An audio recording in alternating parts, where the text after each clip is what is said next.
Hey guys, UT here. So, I was thinking about Undertale yesterday, and I started thinking about Sans, as everyone does. And as I was thinking, I realised there's no feasible way that Sans can remember resets. Well, he just can. This is because, in this boss fight, he talks about an anomaly, and in that same boss fight, guesses that it's you, or the human. Now, while that conclusion may be true for most players, you can go through the entire Genocide run and fight Sans without needing to save a load ever. So the question becomes, if Sans can remember resets, how can he make that mistake?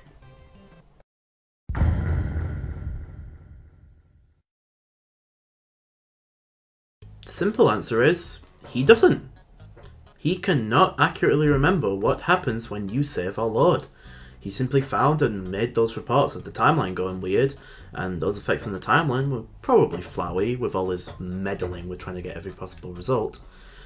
Unlike Flowey, Sans cannot accurately remember what happens after a load, but he is aware that saves and loads, and a timeline in general, exists, and can be messed with, which has led to him becoming a person that studies every detail.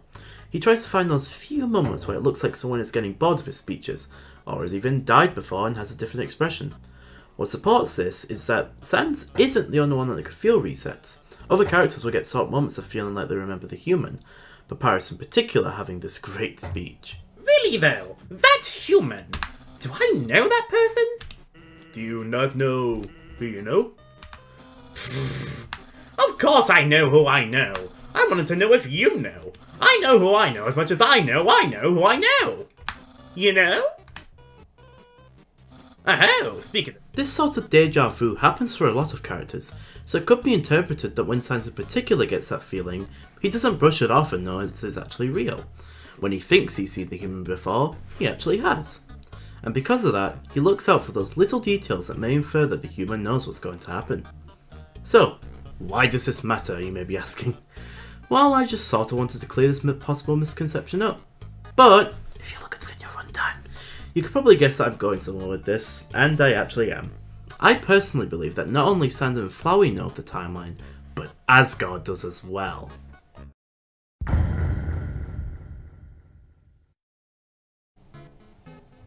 So in ASGORE's battles, something very odd happens if you die, come back and try acting again. You'll specifically tell ASGORE that he's killed you before, and instead of being confused, he just nods.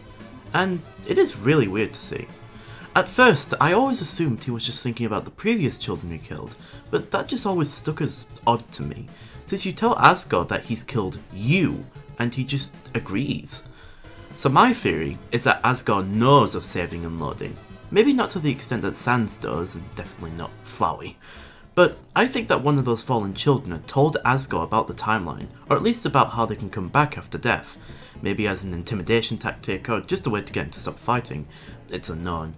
Or alternatively, maybe ASGORE got a realisation of this sort of thing existing from that deja vu I talked about earlier.